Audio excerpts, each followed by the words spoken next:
Breaking news చూస్తున్నాం. ఇటు Narsampet RTC driver Shankar Goud మృతి పైన సీఎం దిగ్భ్రాంతిని వ్యక్తపరిచారు. ఇటు శంకర్ గౌడ్ మృతి బాధాకరం అంటూ ఆయన చెప్పుకొచ్చారు. క్షణికావేశంలోనే తీసుకున్న ఒక నిర్ణయంతో ఫ్యామిలీ రోడ్డున పడింది అంటూ ఆయన చెప్పుకొచ్చారు. శంకర్ గౌడ్ ఆత్మకు శాంతి చేకూరాలని, అలాగే ఆ కుటుంబానికి అన్ని విధాలుగా అండగా ఉంటామంటూ సీఎం రేవంత్ రెడ్డి చెప్పుకొచ్చారు. శంకర్ గౌడ్ ఫ్యామిలీని ఆదుకుంటాం, ఆర్టీసీ కార్మికులతో ప్రభుత్వం చర్చలు జరుపుతుంది, వాళ్ళ సమస్యలన్నిటినీ కూడా పరిష్కరించేందుకు సిద్ధంగా ఉన్నామంటూ ఇటు సీఎం రేవంత్ రెడ్డి మాట్లాడుకొచ్చారు. ఇవాళ ఆర్టీసీ జేఏసీ నేతలను కూడా చర్చలకు ఆహ్వానించారు. మంత్రులకు సంబంధించిన బృందం మొత్తం మీద సీఎం రేవంత్ రెడ్డి స్పందిస్తూ ఇటు శంకర్ గౌడ్ మృతిపైన దిగ్భ్రాంతిని వ్యక్తపరిచారు. ఆయన కుటుంబానికి ఖచ్చితంగా ఆదుకుంటాము, ఆయన కుటుంబానికి అండగా ఉంటాము అంటూ, అలాగే ఆర్టీసీకి సంబంధించిన కార్మికులకు సంబంధించిన డిమాండ్ల గురించి చర్చలకి ఆహ్వానించాము, ఖచ్చితంగా పరిష్కరించేందుకు సిద్ధంగా ఉన్నాము అంటూ ఇటు సీఎం రేవంత్ రెడ్డి చెప్పుకొచ్చారు. శంకర్ గౌడ్ 28 సంవత్సరాల పాటు ఇటు ఆర్టీసీలో ఆయన ఒక కార్మికుడుగా పనిచేసిన తర్వాత ఒక సొంత ఇల్లుని కూడా సంపాదించుకోలేని పరిస్థితి. ఆర్టీసీ కార్మికుల జీతభత్యాలు, వాళ్ళకు సంబంధించిన పీఆర్సీని కూడా పెండింగ్లో ఉంచడం గత ప్రభుత్వాలు, ఇప్పుడున్న ప్రభుత్వాలు కావచ్చు. 2019లో జరిగిన 52 రోజుల స్ట్రైక్లో 30 మంది చనిపోవడం జరిగింది. దాంట్లో 5 బలవన్ మరణానికి పాల్పడ్డారు. మరి శంకర్ గౌడ్ క్షణికావేశంతోనే బలవన్ మరణానికి పాల్పడ్డా? దానికి సంబంధించి మీరేమనుకుంటున్నారు? మీ అభిప్రాయాలని కింద కామెంట్ రూపంలో తెలియపరచండి.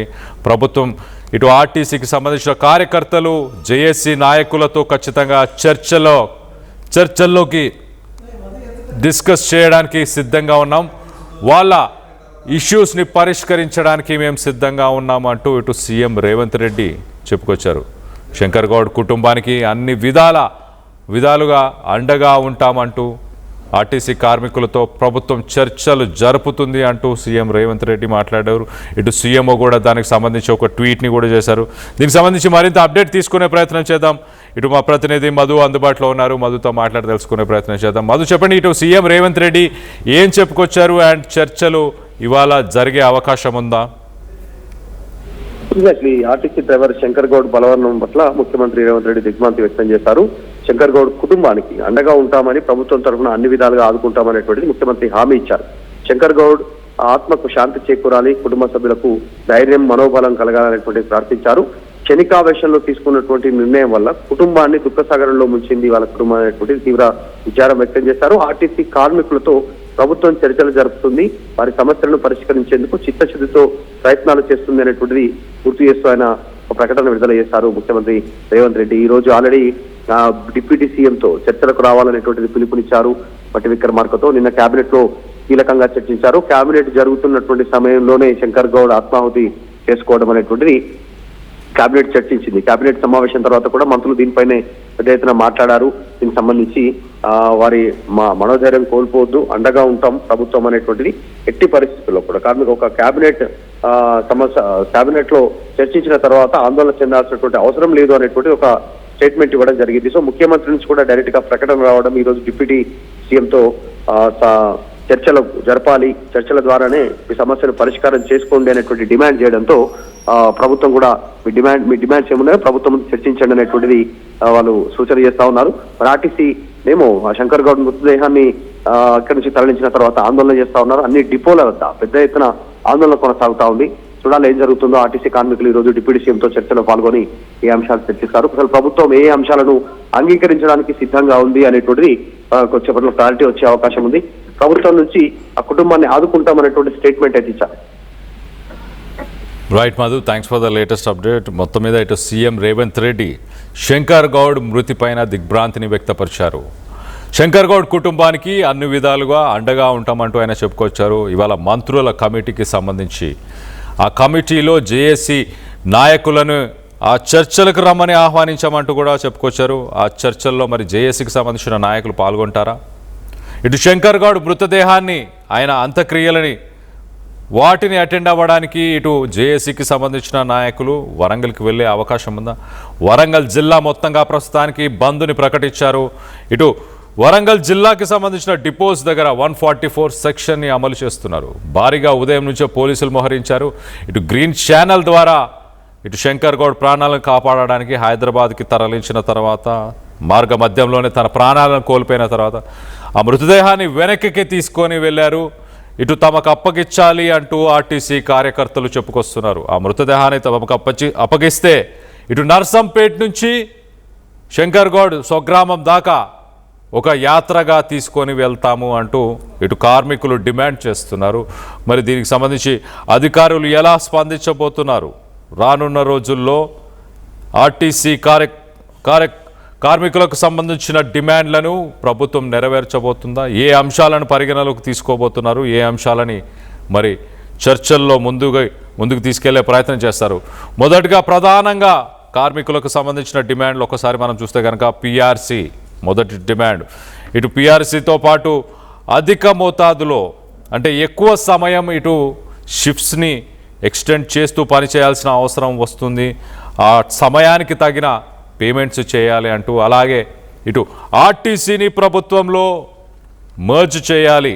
ప్రభుత్వంలో మర్జ్ ఎప్పుడు చేస్తున్నారు, దానికి సంబంధించిన డేట్స్ని కూడా డిక్లేర్ చేయాలి. ఆఫర్ లెటర్స్ని అందరికీ అందించాలి అంటూ ప్రధానంగా ఆర్టీసీకి సంబంధించిన కార్యకర్తలు డిమాండ్ చేస్తున్నారు. కార్మికులు మన గతంలో చూస్తే 2019లో కూడా 52 రోజుల సమ్మెని కొనసాగించారు. ఆ 52 రోజుల సమయంలో ఆ సమ్మెలో 30 మంది కార్మికులు చనిపోయారు. 30 మందిలో 5గురు బలవన్ మరణానికే పాల్పడ్డారు. మొత్తం మీద కొంత హై టెన్షన్ వాతావరణం అయితే ఇటు వరంగల్లో నెలకొనుంది.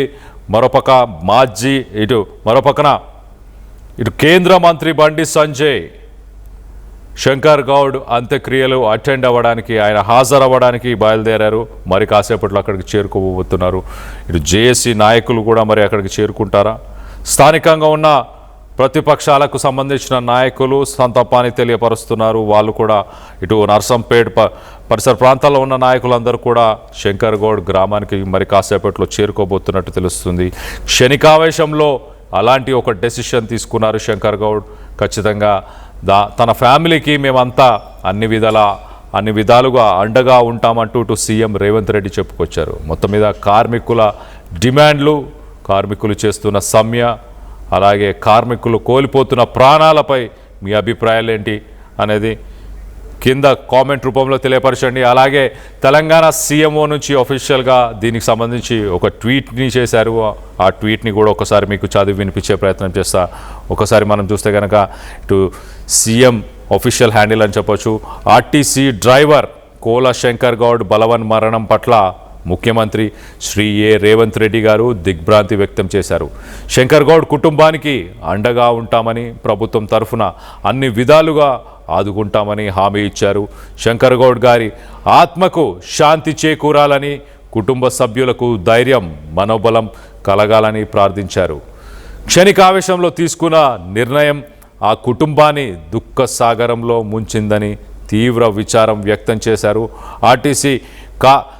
ఆర్టీసీ కార్మికులతో ప్రభుత్వం చర్చలు జరుపుతుందని, వారి సమస్యలను పరిష్కరించేందుకు చిత్తశుద్ధితో ప్రయత్నాలు చేస్తుందని తెలిపారు. సో మొత్తం మీద తెలంగాణ సీఎం అఫీషియల్ హ్యాండిల్లో కూడా ఒక ట్వీట్ని పెట్టారు. ఆ పోస్ట్లో చాలా క్లియర్గా ఇటు సీఎం రేవంత్ రెడ్డి దిగ్భ్రాంతిని వ్యక్తపరుస్తున్నారు. అలాగే ఆర్టీసీకి సంబంధించిన కార్మికులతో ఖచ్చితంగా చర్చలను జరుపుతాము, చిత్తశుద్ధితో ప్రయత్నాలు చేస్తుందని తెలిపారు. ఇటు మంత్రుల కమిటీ, ఇటు డిప్యూటీ సీఎంతో ఖచ్చితంగా జేఏసీ నాయకులతో చర్చలు జరపడానికి సిద్ధంగా ఉన్నాం, చిత్తశుద్ధితో పనిచేయడానికి సిద్ధంగా ఉన్నాం అంటూ మొత్తానికైతే తెలంగాణ సీఎం పోస్టు, ఇటు సీఎం రేవంత్ రెడ్డికి సంబంధించిన పోస్ట్ ఉంది. అలాగే మరోపక్కన ట్రాన్స్పోర్ట్ మినిస్టర్ మంత్రి పొన్నం ప్రభాకర్ ఏం మాట్లాడుతున్నారో ఒక్కసారి ఆయన మాటల్లోనే వినే ప్రయత్నం చేద్దాం. నిన్నటి నుంచి ప్రారంభమైనటువంటి ఆర్టీసీకి సంబంధించిన సమ్మె, వాటి పట్ల ప్రభుత్వం ఇప్పటి వరకు ఏ విధంగా సానుకూలంగా వారి పట్ల ఉందో, ఆ సమస్యలన్నిటిని కూడా మంత్రివర్గ ఉపసంఘంగా ఉన్నటువంటి రిసోర్స్ గ్రూప్ ఆఫ్ మినిస్టర్స్కి పిలిచి మాట్లాడాలనే ఆలోచన చర్చ జరిగే సందర్భంలోనే మరి వరంగల్ నర్సంపేటలో జరిగిన సంఘటన కానీ, ఇంకా ఇతరత్ర కొంత అటువంటి పరిస్థితి దృష్ట్యా మంత్రివర్గం పూర్తి స్థాయిలో కన్సర్న్ ఉంది. ఎవరు కూడా ఆర్టీసీకి సంబంధించి ఒకసారి వాళ్ళు కూడా ఆలోచన చేసుకోవాల్సిన అవసరం ఉంది. 2014 నుంచి 23 దాకా ఉన్న పరిస్థితి ఈరోజు 2023 నుంచి ఇప్పటి వరకు వాళ్ళ సంక్షేమం కొరకు తీసుకున్న నిర్ణయాలు.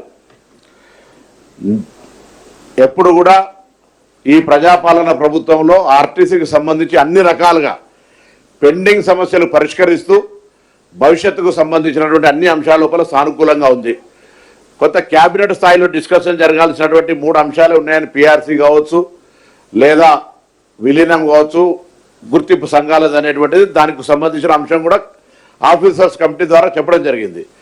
కానీ సరే, కారణాలు ఏవైనా వాళ్ళు ఆఫీసర్స్ కమిటీ చర్చ చేసి 4 వారాలు జీవోలు ఇచ్చిన తర్వాత కూడా ఈ కార్యక్రమం జరిగింది. సో ప్రభుత్వం, గౌరవ ముఖ్యమంత్రి గారు, ఉప ముఖ్యమంత్రి గారు, సహచార మంత్రులందరం కూడా ఈరోజు ఆర్టీసీ కార్మికులకు విజ్ఞప్తి చేస్తా ఉన్నాం.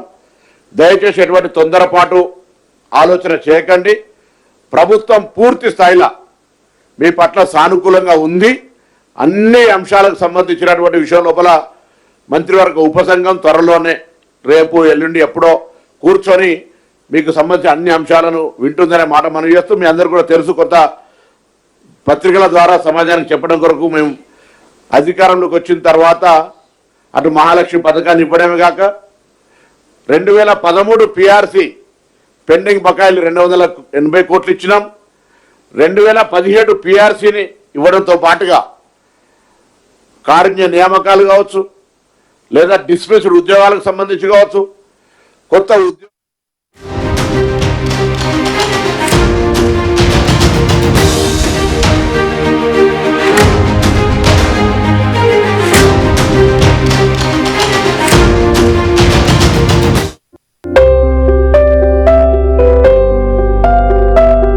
చిన్న చిన్న ఆనందాలు 35 ఏళ్లుగా నా జీవితంలో లేవు.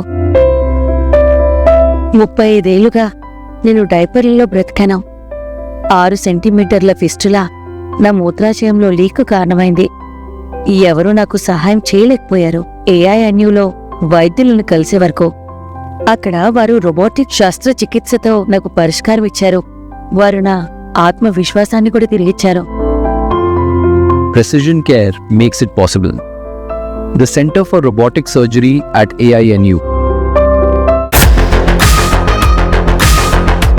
Fast. Track your career with programs tailor-made for the industry.